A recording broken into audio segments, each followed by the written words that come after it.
Traditionally, to complete an OAuth flow, you need a browser. So when you want to use OAuth from a mobile app, you would either redirect the user to a browser app or open a web view. Even though this solution is commonly used in today's apps, it brings some problems.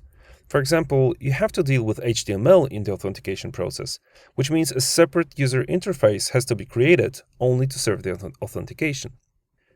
That's why we introduced a Hypermedia Authentication API in the Curity identity server.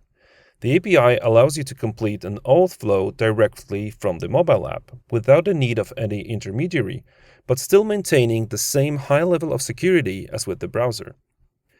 But the Hypermedia API is not just about dropping the browser from the flow. It separates the control of the authentication and authorization process from the presentation. The server is still responsible for configuration of the authentication flows, but now the client is responsible for displaying steps of the flow.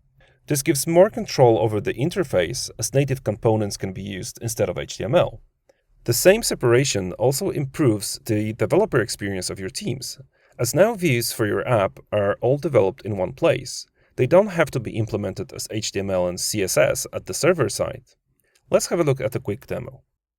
I have a simple demo app which enables me to log in with Curity using the API.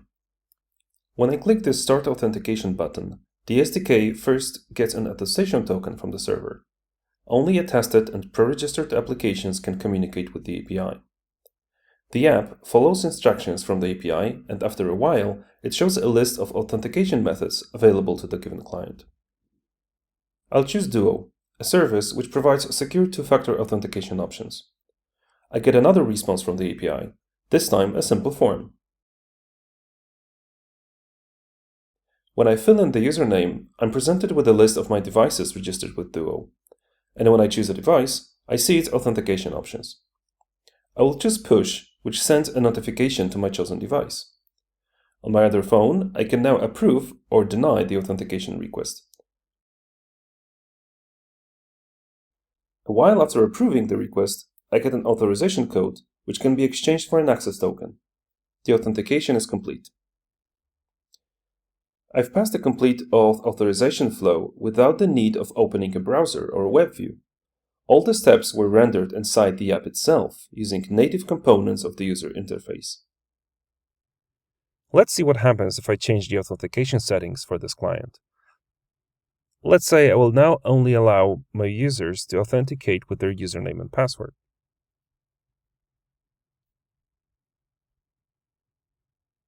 Thanks to the API being a Hypermedia one, I don't have to change anything in my app. When I try to log in again, I am now presented straight away with the username and password form, as this is the only option now available for this client.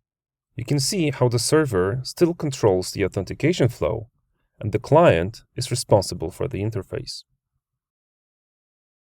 If you want to learn more about the Hypermedia Authentication API, have a look at the resources page at our website. You can find some articles and demos there.